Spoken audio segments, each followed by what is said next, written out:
Assalamualaikum warahmatullahi wabarakatuh. Selamat pagi, siang, malam untuk sobat kreatif yang ada di rumah maupun di luar rumah. Karena sekarang saya take-nya pagi hari, jadi saya ucapkan selamat pagi dan salam sejahtera bagi kita semua. Gimana nih sobat kreatif selama pandemi ini? Pastinya harus tetap menjaga kesehatan ya, selalu memakai masker jika keluar rumah dan jangan lupa membawa hand sanitizer. Awali pagi harimu dengan sarapan, bukan harapan. Karena dengan sarapan, kamu bisa mengisi energimu untuk melakukan aktivitas pada hari ini. Pertama, marilah kita ucap puji syukur, Alhamdulillah, atas karunia dan nikmat yang diberikan Tuhan Yang Maha Esa. Sehingga pada kali ini kita semua bisa mengikuti mini seminar yang kita adakan. Tentunya dengan tema yang luar biasa, yaitu masalah remaja di kalangan mahasiswa. Yang terhormat, Kaprodi Manajemen, Ibu Irani Rumeresmawa, SEMM, CMA. Dan yang kami hormati narasumber, Muhammad Aziz Abdullah Wahab. Dan teman-teman mahasiswa Tiapan yang saya banggakan dan saya cintai. Perkenalkan, saya Nadif Dwi Graha selaku MC pada mini seminar kali ini akan membacakan susunan acara pada kali ini. Yang pertama adalah pembukaan, yang kedua materi tentang masalah remaja di kalangan mahasiswa, dan yang ketiga sesi tanya jawab, keempat penutup. Baik, kita masuk ke dalam rangkaian acara berikutnya. Karena pembukaan sudah saya buka, kita masuk ke acara inti materi, yaitu tentang masalah remaja di kalangan mahasiswa, yang akan disampaikan oleh Kak Muhammad Aziz Abdullah Wahab, serta dimoderatori oleh Kak Poppy Trisnawati Harefa. Kak Poppy ini merupakan salah satu mahasiswa yang sedang menempuh pendidikan di kampus tercinta kita ya, di kampus Tiapan Surabaya. Dia duduk di Prodi Manajemen semester 3 pagi. Jadi kalau saya lama-lama, saya panggil saja moderator Kak Poppy Trisnawati Harefa. Waktu dan tempat kami persilakan. Check this out.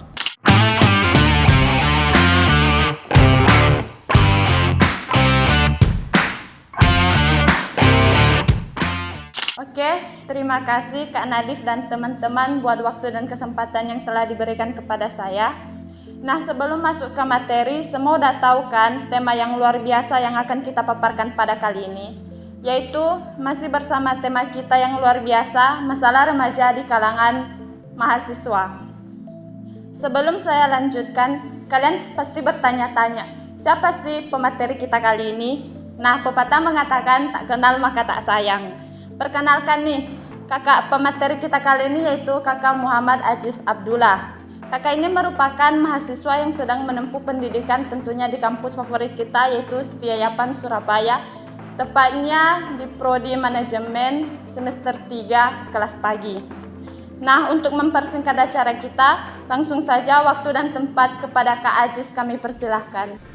Halo, apa kabar? Baik. Aduh, cantik banget deh. Silakan duduk. Oke. Ini gimana nih? Oh, kenalan dulu ya. Oke. Panas banget ya hari ini ya. Padahal lagi musim hujan loh ya. Oh iya. Oke semuanya, terima kasih ya. Assalamualaikum warahmatullahi wabarakatuh. Salam sejahtera untuk kita semua. Perkenalin, nama aku Muhammad Aziz Abdullah Wahab, tapi biasa dipanggil Kak Aziza sama teman-teman kayak gitu. Oke, di sini kita bakalan kita bakalan mini seminar ya, mini seminar. Tapi kayaknya mini seminar kali ini kita lebih ke lebih ke Membahas masalah iya, remaja. lebih membahas masalah tentang remaja gitu ya. Jadi bukan seminar yang gede-gede atau seminar yang membahas tentang sukses atau apa-apa, enggak, tapi kita lebih membahas ke permasalahan yang sering terjadi dalam lingkungan kita ya gitu. Oke, jadi kita langsung aja ya. Yang pertama itu adalah masalah remaja gitu ya. Sebelum kita masuk ke masalah remaja, kita masuk ke berikutnya, yaitu ada apa itu remaja. Kalau menurut Kak Poppy, remaja itu apa sih Kak? Kalau menurut saya pribadi, remaja itu merupakan di mana usia seseorang itu menuju ke sebelum dewasa ya. Iya. Jadi disebut sebagai remaja. Nah, betul banget. Yang disampaikan sama Kak Poppy itu betul banget ya. Tapi aku lurusin lagi bahwa menurut beberapa penelitian, menurut beberapa dokumen ya, dan juga beberapa buku-buku yang sudah ditulis, usia remaja itu dimulai dari usia 13 tahun sampai 21 tahun. Namun banyak juga yang bilang, ada yang bilang usianya 12 tahun sampai usia 24 tahun, kan macam-macam gitu ya. Yang penting bahwa intinya ya remaja itu adalah siklus atau proses antara anak-anak ya, antara anak-anak dan juga dewasa, tapi di tengah-tengahnya yaitu remaja di situ. Nah, Berikutnya, apa itu definisi remaja nih? Kalau menurut Kak Popi, definisi remaja itu kayak gimana? Kalau menurut saya pribadi ya, Betul. definisi remaja itu merupakan di mana seseorang sedang dalam proses mencari jati dirinya. Seperti itu, iya. Ya kan Kak Ya, Ajis? betul. Ya, jadi yang disampaikan Kak Popi itu apa ya? Secara secara psikis ya, secara mental seseorang. Tapi menurut saya ya, dari segi pemahaman, dari segi pandangan orang-orang, beberapa yang bilang bahwa remaja itu adalah orang yang belum menikah, gitu loh. Itu secara umum ya Secara Kak Ajis? secara umum. Jadi kan peraturan nikah di Indonesia sendiri kan dimulai dari umur 16 tahun ya, 16 tahun sampai 19 tahun kan, itu udah usia nikah maksudnya kan. Iya. Jadi kalau meskipun dia umurnya udah 16 tahun tapi dia udah menikah gitu ya, itu dia udah maksudnya dewasa.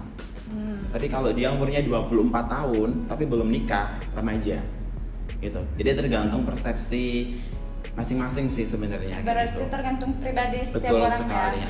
Tapi Iya. katanya kalau sudah masuk ke usia, kalau dia sudah nikah gitu ya, meskipun umurnya meskipun kayak nikah dini gitu kan ya, dia udah nggak bisa dibilang remaja lagi, tapi dia udah masuknya ke nikah gitu. Berarti tergantung kematangan seseorang ya Kak Betul. Ajis? Jadi tergantung dari situasi dan juga kondisi seperti itu. Itu menurut sumber-sumber dan juga buku-buku yang saya baca.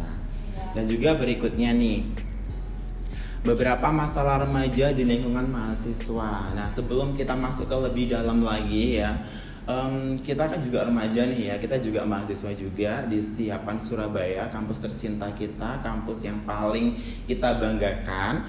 Masalah remaja itu banyak kan? Sangat banyak. Sangat banyak. Ya, kalau menurut saya ya, sebenarnya itu banyak banget ya. Sebenarnya di sini tuh banyak sekali. Sebenarnya itu banyak sekali gambaran, persepsi atau mungkin sebuah ide ataupun saran. Tapi menurut saya masalah itu ada dua. Apa? Ada internal dan juga eksternal. Berarti ada yang dari dalam sama dari luar. Betul sekali. Jadi sebenarnya itu inti permasalahan itu dari dalam dan juga dari luar, gitu loh. Dari pribadinya ya, jadi masalah itu kompleks, masalah itu dinamis gitu loh. Karena kita semua itu manusia itu pasti punya masalah ya kan ya, punya masalah, punya sebuah problem dalam hidup. Karena kalau nggak ada masalah kita bukan manusia kak. Gitu ya. Apalagi sekarang terkenal sama yang namanya quarter life crisis, yaitu krisis setengah abad. Yang artinya sekarang itu lagi banyak krisis ya, orang-orang di umur 20 tahun sampai umur 30 tahun itu mereka lagi ada banyak problem dalam hidupnya gitu loh. Dan dalam sesi kali ini ya, dalam mini seminar kali ini kita bakal ngebahas tentang remaja ya, remaja di kalangan mahasiswa seperti itu. Nah, jadi setelah ada internal dan juga eksternal, saya pecah lagi ya, setelah internal dan juga eksternal saya pecah lagi menjadi beberapa bagian. Apa tuh? Nah, jadi ada 3 bagian. Ya, apa aja yang ketiganya Kak? Nah, jadi yang pertama adalah keluarga, terus pertemanan, dan juga pendidikan. Wah, luar biasa. Jadi kenapa bisa saya bagi 3? Karena saya sudah melakukan riset, sudah melakukan penelitian terhadap lingkungan sekitar. Jadi teman-teman saya, termasuk saya sendiri juga termasuk Kak Popi waktu itu. Oh iya. Iya, jadi masalahnya itu selain dari eksternal juga internal, kita pecah lagi menjadi 3 tersebut. Jadi dari keluarga ya, dari pertemanan atau persahabatan, dan juga dari pendidikan. Oh, Itu. pendidikan. Nah, yang pertama kita bahas adalah yang dari keluarga, ya kan? Nah, Wah, seru keluarga ya. ini banyak banget. Karena kalau aku tadi nyebutinnya masalah ini, masalah A, B, C, D itu bakal banyak. Makanya di sini kita pecah-pecah ya, kita jadikan kelas-kelasnya di situ. Dijabarkan ya. Ya, dijabarkan seperti Ya. itu. Yang pertama adalah masalah keluarga. Ya, masalah keluarga di sini itu mencakup mencakup bagaimana orang tua mendidik anaknya. Seperti itu. Atau perilaku di rumah. Gitu ya. Kan kita sebagai anak, kita itu nggak bisa meminta orang tua kita itu tuh untuk bersifat seperti ini gitu loh. Iya. Iya, kan memang ada beberapa orang tua yang tertutup gitu ya, ada orang tua yang istilahnya tuh stretch parent ya, orang tua yang bener-bener ketat, orang tua yang bener-bener lurus banget sama anaknya, yang anaknya itu harus nurut, harus gini, harus gitu. Ada juga yang orang tua itu kayak fleksibel, kayak anaknya pengen apa diiyain, anaknya pengen ini, pengen itu diiyain gitu. Macam-macam orang tua. Wah, asik ya. Nah, tapi di antara itu semua nggak ada yang namanya kelebihan atau kekurangan. Karena apa? Semua itu balance. Ya, semua itu balance. Ada yang orang tua yang strict parent menghasilkan anak yang disiplin, anak yang pinter, anak yang tegas, pemberani. Berarti tergantung gennya Kak Ajis. Tergantung anaknya juga. Yang kedua, orang tua yang fleksibel ke anaknya menghasilkan anak yang fleksibel juga, anak yang mengerti akan dirinya, anak yang bisa menikmati hidupnya seperti itu. Namun ya Kak ya, di sini masalahnya itu ada beberapa anak yang penanganannya itu salah, sehingga menyebabkan dia itu menjadi ada kontra gitu loh, ada permusuhan dalam dirinya gitu loh. Kayak aku tuh nggak mau diginiin, tapi kenapa aku diginiin sama orang tuaku gitu loh. Berarti pendidikan yang salah ya? Pendidikannya yang salah, maksudnya pendidikannya nggak sesuai sama anaknya gitu. Ya. Karena apa? Setiap anak tuh berbeda Kak. Jadi setiap anak tuh berbeda. Jangankan setiap anak, kadang anak kembar itu aja juga berbeda loh, si A sama si B.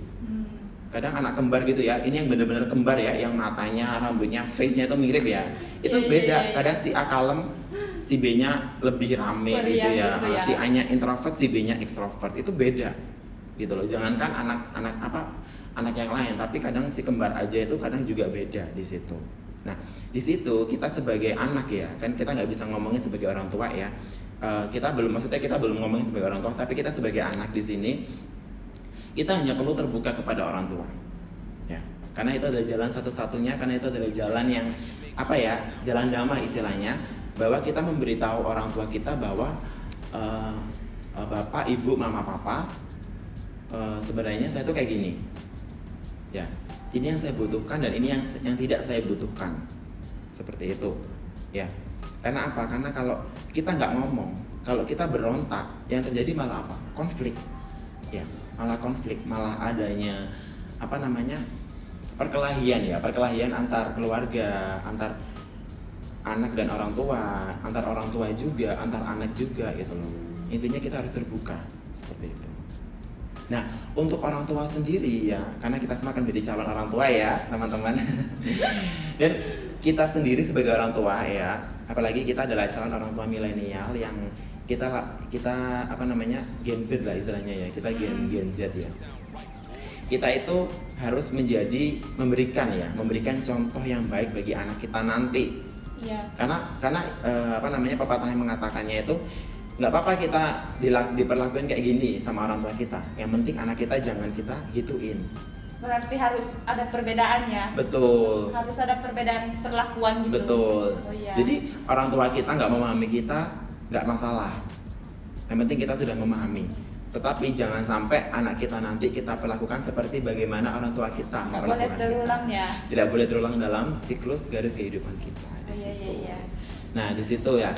Yang berikutnya adalah setelah dari faktor orang tua mungkin dari setelah dari faktor pendidikan mungkin juga faktor ekonomi di sini.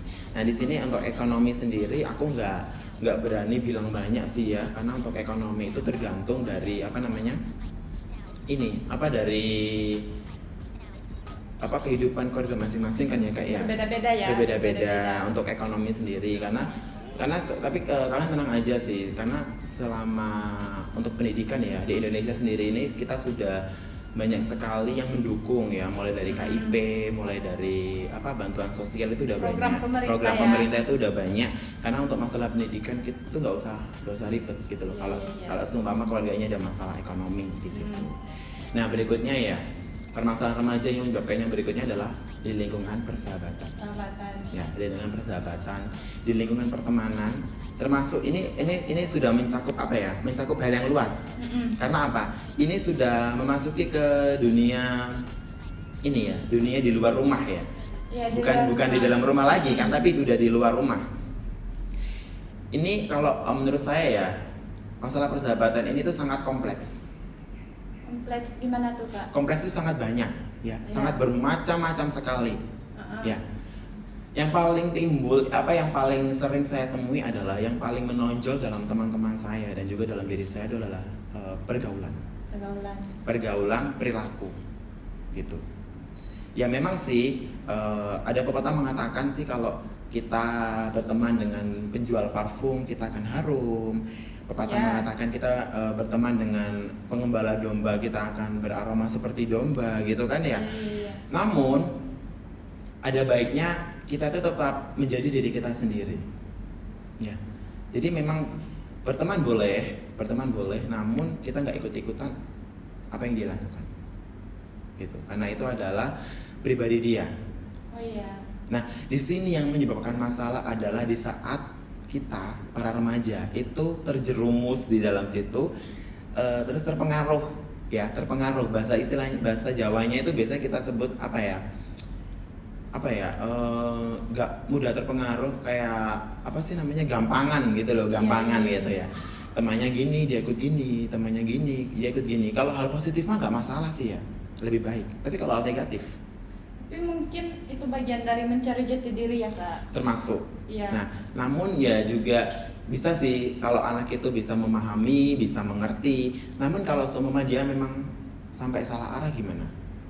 Nah, disitulah kita ya, peran kita sebagai seorang teman, kita harus memberikan contoh yang baik, memberikan sebuah perilaku yang baik terhadap sesama teman di situ. Nah, sebenarnya masalah tentang persahabatan dan juga pertemanan ini banyak sekali. Selain perilaku, selain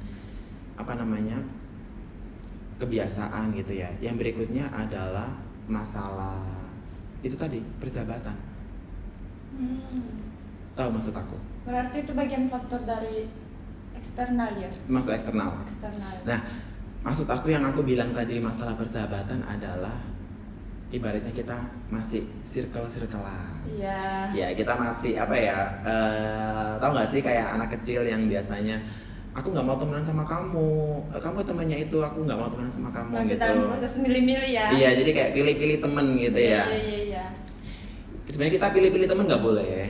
Iya. Semua teman kita jadikan teman ya. Semua teman kita jadikan teman. Kalau teman nggak boleh pilih-pilih. Tapi kalau kita ngikutin seseorang harus pilih-pilih gitu loh. Karena kan itu baik atau buruk kan kita bisa milih kan. Tapi kalau jadi teman, semua adalah teman.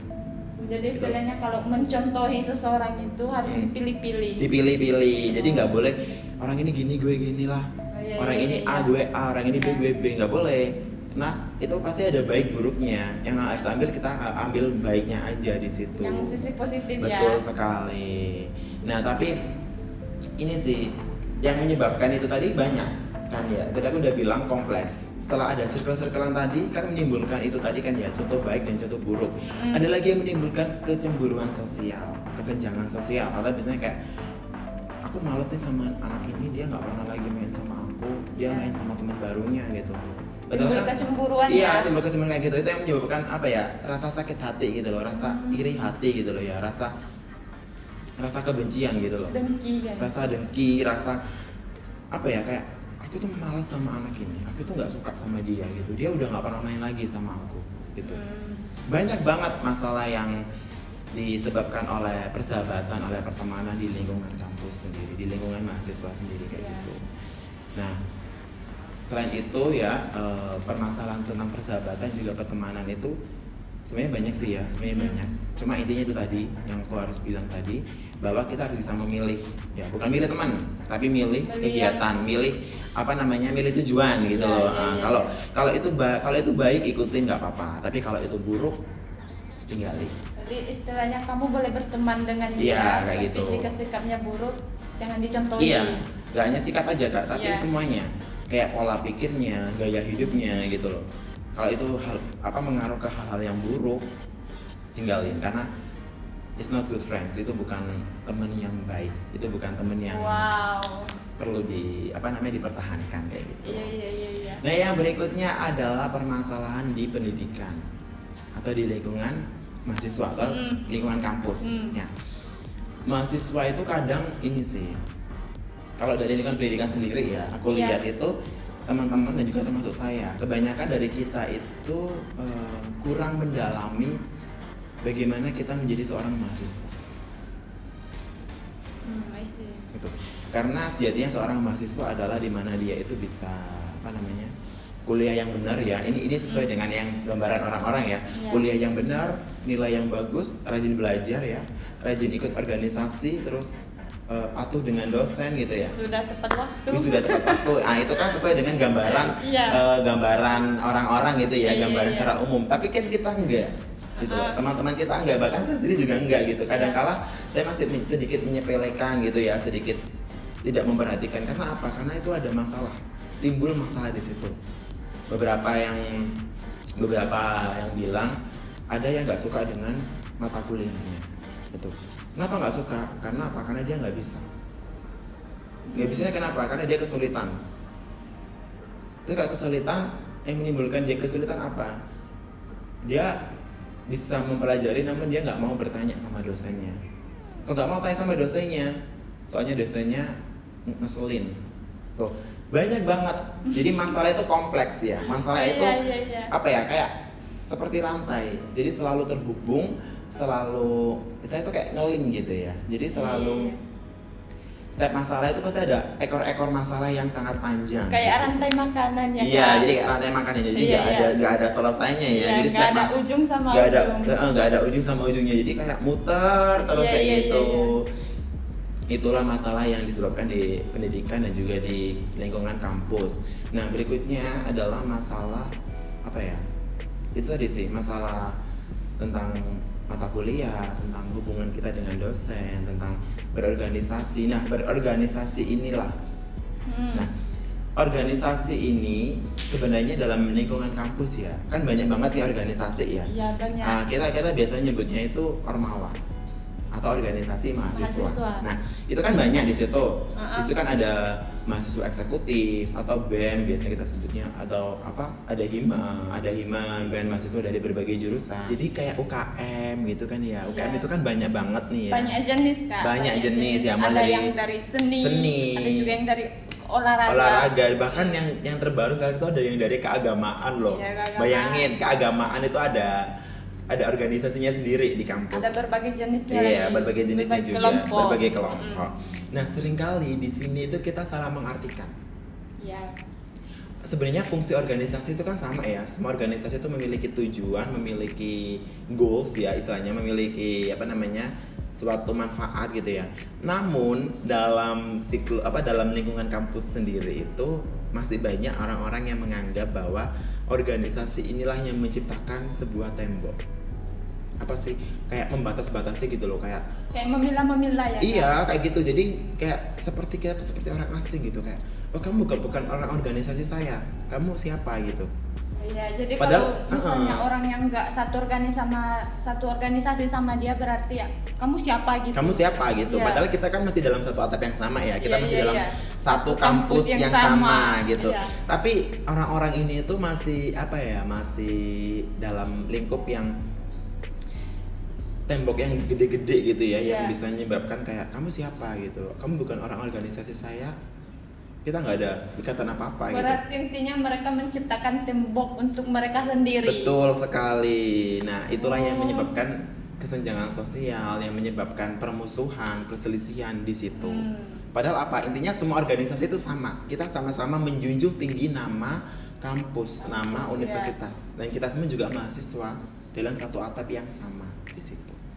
Nah, berikutnya ya, saya langsung masuk ke penanganan dan juga tindakan. Nah, dari semua masalah yang sudah saya jabarkan tadi, ya, sebagai tindakan, sebagai penanganan, itu sebenarnya itu sangat mudah. Gimana tuh Kak? Sangat mudah. Adalah bagaimana kita memahami diri kita, ya, bagaimana kita memahami siapa diri kita sebelum kita memahami orang lain. Ibaratnya apa?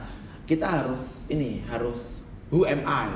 Itu siapa kita? Yeah. Gitu loh. Kita harus mengenal gitu ya. Siapa kita saya? Kita harus mengetahui kita itu siapa. Gitu loh. Karena kalau kita sudah mengerti bahwa kita tuh orangnya kayak gini, saya tuh orangnya kayak gini, saya tuh orangnya kelemahannya kayak gini, kelebihannya kayak gini, kekurangannya kayak gini, kayak SWOT gitu kayak strength, weak, opportunities and threat-nya tentang diri kita tahu, kita pasti bisa mengatasi seluruh masalah tersebut, mulai dari masalah keluarga, persahabatan, lingkungan mahasiswa. Berarti tergantung pribadinya dia ya, sejauh mana dia bisa mengenali siapa dirinya. Bagaimana dia bisa mengerti pribadinya, bagaimana dia bisa memahami siapa dirinya, disitulah akhirnya dia bisa mengendalikan semuanya. Bagaimana dia bisa memahami semuanya, gitu. Iya. Tapi sebenarnya masih banyak banget masalah-masalah tentang mahasiswa gitu ya, tentang remaja gitu ya. Apalagi remaja kan ini umurnya panjang banget kan ya. Remaja ini umurnya sangat panjang sekali dan masalahnya sangat klimaks ya, sangat di puncak sendiri ya, sangat tinggi sekali. Itu tadi ya. Ini penanganan dan tindakannya itu tadi. Kita harus memahami diri kita sendiri, kita harus mengerti ya, memahami bagaimana kita. Ibaratnya kayak sebelum kamu mengenal orang lain, kamu harus mengenal diri kamu sendiri di situ. Jadi intinya adalah bahwa sebelum kita ingin berkenalan atau memahami orang lain, kita harus mengerti siapa diri kita. Kita harus mempelajari bagaimana diri kita, apa yang kita cintai, apa yang kita benci, apa kelemahan kita, apa kekurangan kita. Di situ yang harus kita pelajari. Seperti itu. Nah Kak, terus misalnya nih ya, seseorang yang tidak bisa mencintai dirinya sendiri, kan kakak bilang tadi harus sebelum mengenal orang lain, kenali dirimu dulu. Nah khusus untuk anak-anak yang tidak bisa mengenali dirinya sendiri itu gimana sih Kak solusi dari kakak sendiri? Kan tahu misalnya anak-anak yang berasal dari kayak broken home gitu, kan otomatis mereka itu dalam mengenal diri mereka sendiri itu susah. Pertama kan dimana faktornya banyak sekali penyebab, nggak dalam rumah, nggak di luar rumah. Jadi semisalnya mereka beranjak dari luar rumah pun itu merasa terkucilkan gitu loh. Jadi memiliki rasa insecure, tidak percaya diri. Nah bagaimana menurut Kak Aziz cara menanamkan rasa biar mereka itu bisa lebih mencintai diri mereka sendiri, terus menyayangi diri mereka itu sendiri? Itu penyebabnya karena broken home gitu. Karena broken home dia jadi kayak gitu. Oke. Jadi sebenarnya sama sih ya. Bukan berarti anak ini tuh nggak bisa bukan berarti anak ini tuh nggak bisa untuk mengenal dirinya sendiri, tapi masih belum. Semua itu butuh proses, butuh tahapan ya. Nggak langsung ulat ke kupu-kupu, nggak langsung jadi kupu-kupu, dia harus butuh jadi kepompong. Kepompong, terus jadi kepompong dia harus terbuka dulu baru jadi kupu-kupu gitu. Dan itu panjang prosesnya. Ya, seminggu lebih lah, 14 hari lebih itu untuk jadi ulat ke kepompong. Sama kayak kita. Ya, broken home sendiri itu adalah masalah yang disebabkan oleh di dalam lingkungan keluarga ya. Yang termasuk itu adalah lingkungan yang private, yang privacy, yang orang lain nggak boleh tahu dan hanya orang-orang tertentu aja yang tahu. Dan kalau keluarga udah pasti tahu ya, kalau keluarga kan karena udah lingkungan keluarga, dan orang-orang di luar yang tertentu. Untuk masalah broken home sendiri itu adalah masalah yang beberapa orang itu tadi aku udah ngomongin di awal, kita bicarakan baik-baik, kita cari penyebab masalahnya, apa sih yang nyebabin broken home tersebut. Ada beberapa anak yang mungkin mengalami kekerasan oleh orang tua, ya seperti orang tuanya yang sering mukul atau mungkin nampar atau seperti itulah. Ada juga broken home yang mungkin orang tuanya bercerai, orang tua bercerai, mungkin ditinggal sama papa, ditinggal sama mama gitu. Ada juga yang broken home orang tuanya bertengkar, orang tuanya berselisih di situ. Ada juga yang broken home ditinggal oleh orang tuanya. Ditinggal ini dalam artian entah itu meninggal, entah itu cerai ya, dia akhirnya hidup sendiri gitu ya. Macam-macam banyak sekali gitu loh, banyak sekali tipe dan juga macam-macamnya. Nah, tapi penanganannya tetap sama, yaitu kita sebagai anak mau nggak mau, bisa nggak bisa, kita nggak bisa milih, ya kan? Karena kita sudah berada dalam keluarga tersebut, kita sudah berada dalam kita kan nggak bisa milih ya Kak. Contohnya kan kamu maaf nih ya, semua kamu broken home ya kan, orang tua kamu tengkar nih ya kan, kamu kan nggak bisa milih buat jadi anaknya orang itu. Kamu kan udah harus menerima ya. Iya, yang pasti pertama harus menerima dan juga ikhlas. Ya. Setelah itu memaafkan. Ya. Kita harus mencari masalahnya di mana. Akar permasalahannya. Di sini aku bahas adalah akar permasalahan. Ya. Nah, selagi kita melakukan hal itu, kita harus juga memahami diri kita sendiri. Bagaimana? Yaitu dengan bahwa kita itu nggak bisa memilih keluarga yang bahagia. Ya. Semua orang pasti juga bakal saya nggak doain yang terburuk ya. Pasti ada juga sih yang ngalami broken home dan itu banyak. Sangat banyak. Kita nggak bisa milih buat aku mau nih jadi anaknya artis aja, enak, uangnya banyak. Aku mau nih milih jadi anaknya orang itu romantis gitu ya, keluarganya bahagia. Kita nggak bisa milih. Kita hanya bisa ikhlas menerima dan juga menyelesaikan masalah itu ada di mana, gitu ya. Nah, untuk masalah sendiri itu banyak banget ya. Mungkin nanti bisa kita bahas di mini seminar berikutnya. Nah, yang berikutnya adalah setelah kita memahami masalah keluarga kita tersebut yang broken home tadi ya. Setelah kita memahami masalahnya, kita bantu selesaikan secara pelan-pelan di situ. Pelan-pelan. Karena apa? Masalah ini disebabkan mungkin karena ada sebenarnya definisi masalah kan disebabkan karena perselisihan antara dua belah pihak yang nggak sesuai kan ya. Mungkin yang satu pilih A, yang satunya pilih B. Digabungkan nggak sesuai kan, akhirnya jadi pergesekan gitu ya, akhirnya pecah gitu kan ya. Nah, makanya di situ kita harus mencari titik tujuan yang sama, harus mencari titik tengah istilahnya. Gitu loh, kayak contohnya kayak papa sama mama bertengkar gitu ya. Kita temuin, kita bantu. Papa sama mama ini bertengkar karena apa? Gitu ya. Bertengkar karena apa? Apa yang mereka perebutkan, apa yang mereka benci, apa yang timbul keegoisan dalam mereka itu kita cari di situ. Kita selesaikan masalah di situ, kita omongin baik-baik sebagai keluarga, sebagai ibu dan anak. Mungkin itu hal yang mustahil ya bagi beberapa orang. Karena apa? Karena keegoisan masih menguasai dirinya. Tapi kalau kita sudah memahami, kita sudah mau memaafkan keadaan, memaafkan perasaan ya, menghilangkan ego, kita akan bisa menyelesaikan itu bersama-sama. Kita omongin secara keluarga. Ya, kita bukan teman loh. Ya, kamu sama mamamu bukan teman, bukan orang lain. Itu mama kamu, dia yang ngelahirin kamu, gitu. Jadi nggak apa-apa, itu keluarga kamu, gitu loh. Karena memang ya menjaga keutuhan keluarga itu adalah beberapa orang itu adalah hal yang berat, gitu loh. Nah di situ setelah masalah itu terselesaikan, setelah masalah itu sudah mencari titik cerahnya, lah disitulah seorang anak bisa menemukan siapa dirinya, siapa jadi dirinya. Dia bisa mulai belajar dari situ pelan-pelan kayak gitu. Oke, sobat kreatif, sekarang kita akan masuk pada sesi tanya jawab.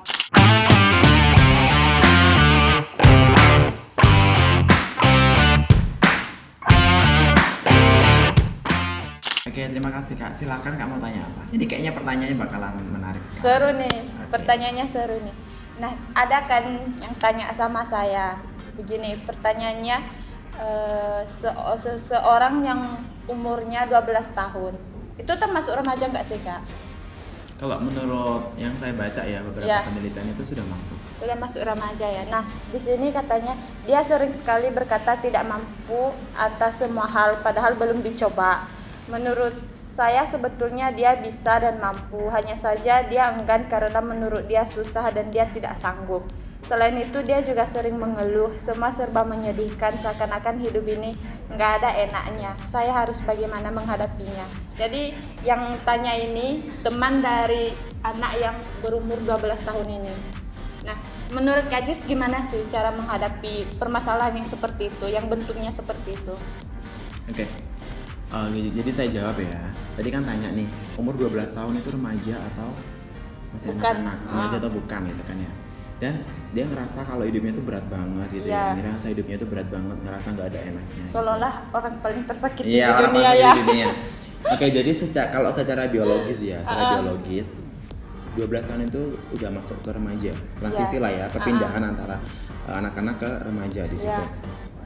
Namun secara psikisnya ya, secara psikis atau psikisnya itu mungkin dia masih anak-anak. Atau childish. Ya, atau kekanak-kanakan. Berarti dari segi umur udah ya, tapi dari segi pikiran masih belum. Masih belum. Itu mungkin kemungkinan. Nah, yang kedua yang berikutnya adalah bisa jadi karena dia itu dia belum memikirkan sesuatu yang belum saatnya dia pikirkan. Nah, tetapi ini bisa juga menjadi pelajaran bahwa ya kita bisa menjadi dewasa sejak dini. Maksudnya dewasa sejak dini itu bukan, maaf ya, bukan karena hal-hal kayak gitu ya, tapi karena pemikirannya. Nah di Iya. sini kita masuk ke pemikiran. Ya, dia mungkin ngira bakalan aduh berat banget ya. Dia nggak tahu kalau nanti umur 20 gimana, ya kan umur 30 gimana, pasti bakal lebih berat kan ya. Ya. Iya. Jadi semua itu sudah ada porsinya. Gitu. Semua itu sudah ada porsinya, tergantung pemikirannya dia. Anggap aja itu sebagai sebuah pelajaran hidup. Ya, sebuah pengalaman. Gitu loh. Kan kita juga nggak bisa minta juga sama Tuhan buat aku mau minta hidup enak gitu ya. Iya, aku mau ini, aku Nah, mau itu. Aku mau lahir di keluarga yang kaya gitu kan ya. Aku Iya, mau lahir iya, keluarga di keluarga yang enak, keluarga yang Iya, harmonis, iya, kan dia iya, bisa iya. milih, ya kan? Gak apa-apa, nggak masalah. Dia umur 12 tahun tapi sudah ngalamin sedepresi itu, seberat itu, ya wajar. Itu sebagai pembelajaran bagi dia untuk melatih mental dan juga psikis di situ. Yang penting punya keinginan untuk Yang penting bangkit punya ya. keinginan untuk bangkit gitu. Yang penting apa ya? Tetap semangat. Kalau lelah itu, kalau dia lelah istirahat. Iya, Yang penting iya. jangan menyerah. Kalau menyerah itu bunuh diri soalnya. Gitu. Nah, yang kedua nih. Yang berikutnya. Ya, usia berapakah anak bisa dikatakan remaja melihat perkembangan zaman now? Nah, kalau itu pertanyaan yang sesuai sama sekarang ya, ya, zaman now. ya. Kalau nggak salah itu kata-kata zaman now itu ada sejak 2019 nggak sih? 2019, 2020, 19, 20, 21, 22 ya kan ya. 4 tahun belakangan ini kan ya, atau 3 tahun belakangan inilah. Iya. Kalau menurut saya ya umur yang bisa dibilang remaja itu zaman now gini ya, itu umur 10 atau 9 tahun itu sudah dewasa, udah remaja. Udah remaja ya, Udah Kak. remaja. Kenapa? Saya melihatnya itu dari ini banyak sekali anak-anak SD ya. Anak SD loh ya, anak Iya, SD. iya. Saya ngambilnya itu wanita yang cewek, yang wanita, yang perempuan ya. Dia di umur yang 8 atau 9 tahun dia tuh sudah menstruasi. Iya. Ya, itu kan artinya kan dia sudah remaja. Ya kan Remaja. dia sudah masuk remaja, bukan anak-anak lagi. Dan itu umurnya baru 8-9 tahun. Tuh. Baru 8-9 tahun. Berarti dari segi biologi ya. Dari segi biologisnya biologi. dia. Dari segi keadaan tubuhnya dia gitu.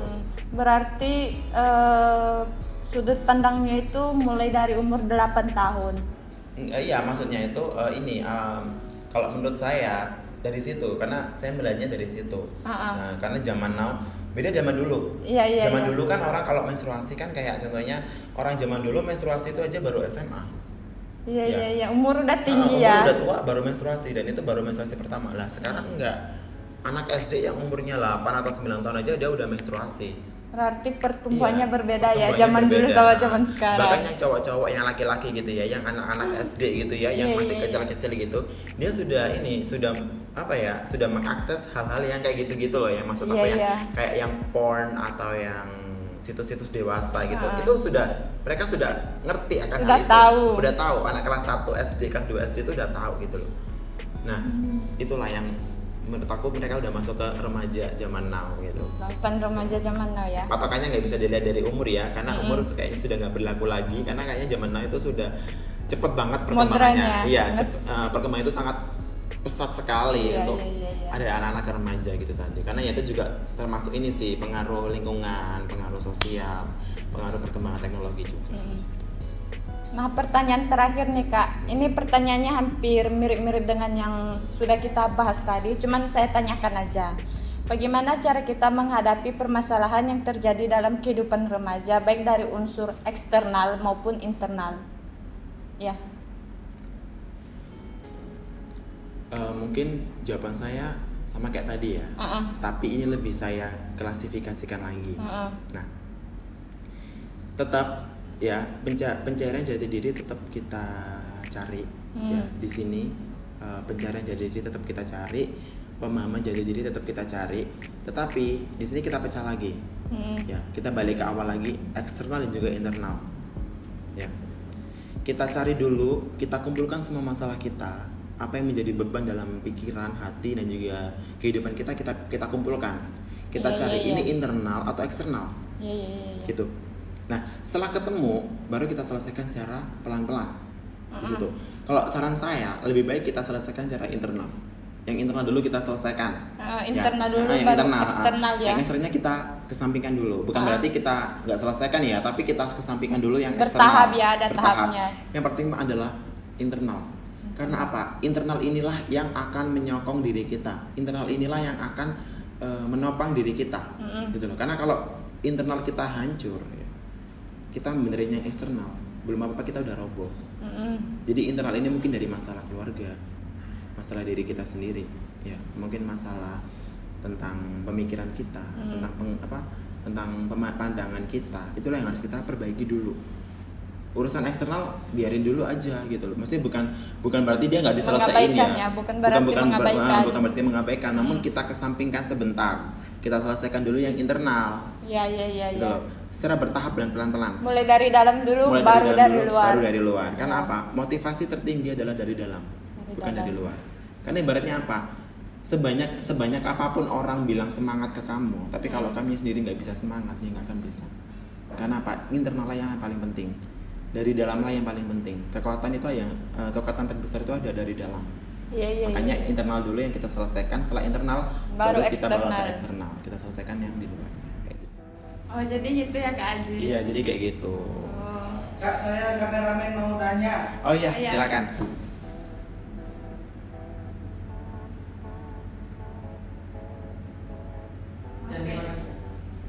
Tanya apa? Nah, Kak Ajis, pertanyaannya seperti ini. Menurut Kak Ajis, sex education untuk remaja itu perlu nggak sih? Karena kan sekarang banyak juga anak-anak sekolah yang masih duduk di bangku SMA atau bahkan SMK hamil di luar nikah dan maraknya penyakit PMS sekarang. Menurut Kak Ajis, Pertanyaannya benar-benar out of the box sekali ya. Dan aku nggak kepikiran buat ngebahas itu dalam sesi kali ini. Aku lebih ngebahas ke mental ya, dan juga kepribadian tapi bukan remaja. menyangkut mental juga Kak. Ya, itu juga menyangkut ke remaja juga. Oke, jadi gini, dengan pertanyaan teman kita, untuk urusan hamil di luar nikah, terus PMS ya, PMS itu penyakit menular seksual seperti HIV/AIDS atau sifilis atau yang kayak gitu-gitu ya, banyak banget. Itu disebabkan oleh pergaulan seks bebas atau seks di luar nikah, gitu ya. Kita sebagai mungkin beberapa sebagai orang tua atau sebagai guru atau bahkan sebagai dosen atau kita sebagai mahasiswa juga atau sesama teman gitu ya, kita nggak bisa membatasi orang tersebut untuk nggak melakukan hal tersebut. Iya. Karena apa? Hal tersebut adalah hal yang timbul dari dalam diri sendiri. Iya. Ya. Karena apa? Dan juga sesuai dengan sesuai dengan sumbernya, sesuai dengan aslinya. Seksual itu kan dibutuhkan oleh setiap makhluk yang berpasangan. Jangankan manusia, hewan dan juga tumbuhan aja kalau nggak berhubungan, dia nggak akan beranak pinak gitu. Dia nggak akan punya keturunan. Jadi semua makhluk biologis, makhluk yang berpasangan itu pasti dia melakukan kegiatan yang namanya itu tadi seksual itu tadi. Iya. Di sini sex education dari saya adalah ngelakuin hal itu bagi saya nggak masalah. Tapi bukan berarti saya menganjurkan ya, bukan berarti saya menganjurkan dan juga bukan berarti saya mengharuskan atau tidak mempermasalahkan. Tapi bagi saya itu nggak masalah buat kamu, nggak masalah buat saya. Karena apa? Itu adalah pilihan kamu. Karena apapun yang menerima tanggungan itu kan diri dia sendiri kan. Kalau hamil, PMS, penyakit menstruasi itu kan yang kena dia, bukan saya, gitu kan? Itu pilihan kamu, gitu loh. Itu apa yang kamu mau, itu pilihan kamu gitu. Saya nggak bisa mencegah. Kenapa? Saya nggak 24 jam ngawasin kamu gitu. Bahkan orang tua aja nggak 24 jam ngawasin kamu kan. Orang tua, dosen aja nggak 24 jam. Berarti intinya melakukan itu udah siap menanggung risiko. Menanggung risiko sendiri. Bukan berarti kita menganjurkan ya. Bukan berarti kita membolehkan hal itu kayak halal atau hal itu tuh hal yang wajar gitu. Enggak. Tapi apa? Itu pilihan kamu sendiri. Dan kalau bagi saya sih ya wajar sih, karena apa ya, karena kamu udah ngelakuin gitu. Karena biasanya orang kalau kayak gitu itu kalau dia udah pernah ngelakuin sekali, dia biasanya akan ketagihan gitu, dia bakalan pengen lagi dan lagi gitu. Dia bisa ngelakuin hal kayak gitu. Pokoknya saran aku ya buat teman-teman semua yang mungkin pernah kayak gitu ya, kayak hubungan seksual di luar nikah ya, hubungan yang belum ada ikatan pernikahan ya, dan juga mungkin buat yang sudah menikah ya, tetap menjaga kebersihan. Ya, ya menjaga kebersihan, menjaga kesehatan juga antar sesama pasangan gitu. Dan juga apalagi sekarang kan banyak banget nih ya kasus pemerkosaan gitu ya. Iya. Yang maaf nih ya, yang pencabulan gitu kan ya, yang Iya. kasus-kasus penculikan terus diperkosa gitu kan. Sama kayak sex education ini. Jadi partner seksual kalian adalah orang yang sama suka. Gitu. Jadi kayak aku sama Kak Popi gini ya. Kak Popi suka sama aku juga suka sama Kak Popi. Jadi kita nggak sepihak. Iya. Gitu loh. Ya, kekerasan seksual akan ditimbulkan saat kita hanya suka sepihak. Jadi kayak aku suka sama Kak Popi, tapi Kak Popinya nggak suka sama aku. Sebelah pihak yo. Sebelah pihak, jadi kayak memaksa gitu ya. Jadi kayak itulah timbul kriminalisme, disebut kriminal. Tapi kalau sama-sama suka ya ngapain ya, nggak masalah gitu. Pokoknya tetap ya jaga kesehatan, jaga kebersihan dan juga pakai pengaman. Ya, tapi kalau memang udah suami istri pengen punya anak gitu ya, tujuannya punya anak gitu ya, nggak pakai pengaman nggak masalah. Tapi kalau memang hanya untuk senang-senang, untuk having fun, ya anak remaja ini kan masuk ke remaja ya, masuk ke masalah remaja. Kalau emang cuma buat having fun aja ya mending pakai pengaman, pakai kondom. Tapi disaranin jangan yo. Disaranin jangan, lebih baik kalian fokus aja ke pendidikan, Iya. fokus ke karir, ke tujuan cita-cita kalian kayak gitu. Iya. Jadi bukan berarti kita menganjurkan atau membolehkan ya itu hal yang nggak apa-apa, nggak masalah gitu, enggak. Tapi di sini kita hanya memberikan edukasi bahwa hal itu resikonya kamu sendiri yang tanggung. Dan saran kita adalah apa? Kalau kamu udah ngelakuin itu, ya lebih baik kamu kalau semua bisa menghentikan ya hentikan. Stop. Tunggu sampai kamu sudah benar-benar punya istri atau suami yang sah. Iya. Dan juga kalau kamu nggak bisa menghentikan, kalau kamu mau main lagi, pakai pengaman. Jaga kebersihan, jaga keamanan, jaga kesehatan kayak gitu. Ya aku gitu aja sih. Jawabannya memuaskan ya Kak. Ya terima kasih. Makasih ya Kak jawabannya. Bagaimana? Baik sekali. Terima kasih. Oke, jadi mungkin sampai di sini aja ya. Iya. Jadi perkenalkan nama saya Kak Aziza, biasa dipanggil Kak Aziz. Kak Aziza juga boleh. Oke, aku gitu aja sih kan. Makasih ya Kak Ya, buat materinya sama-sama. yang luar biasa pada hari ini. Iya, jadi sebenarnya itu masih kurang banyak sih karena Iya. masalahnya kan banyak banget kan, Ah. kompleks gitu. Tapi yang udah dirangkum pada kali ini, makasih, materinya sangat bermanfaat baik untuk saya pribadi dan teman-teman yang ada di sini juga teman-teman yang ada di luar sana. Jadi semoga materi yang udah disampaikan kali ini bisa bermanfaat untuk teman-teman, bisa dipelajari dan dijadikan pengalaman. Gitu ya. Terima kasih Kak Popi, terima kasih ya atas waktu dan Kasih. tempatnya. Terima kasih. Semoga teman-teman semua ya, terima kasih sudah melihat video ini. Semoga kedepannya kalian bisa mengambil ilmu, mengambil pengalaman yang saya bagikan di video ini. Dan disclaimer ya, dan juga untuk peringatan, saya juga di sini posisi saya bukan sebagai seorang pembicara yang profesional ya, tapi saya belajar dari riset dan juga pengalaman orang lain kayak gitu. Baik, selanjutnya kami serahkan kepada Kak Nadif selaku MC. Terima kasih ya Kak Ajis. Terima kasih Kak Popi. Wih, bagus banget kan materi dari yang dibawakan Kak Aziz sama dimoderatori oleh Kak Popi pastinya. Walaupun narasumber kita bukan pembicara yang baik ya, tapi dia belajar banyak dari pengalaman. Bayangin, kita belum sampai ke pengalaman itu, tapi kita udah belajar dari pengalaman itu. Baik teman-teman, karena waktu sudah sangat banyak, kita tutup aja. Saya Nadif Durnegra selaku MC dan teman-teman yang bertugas mengucapkan terima kasih dan sampai jumpa.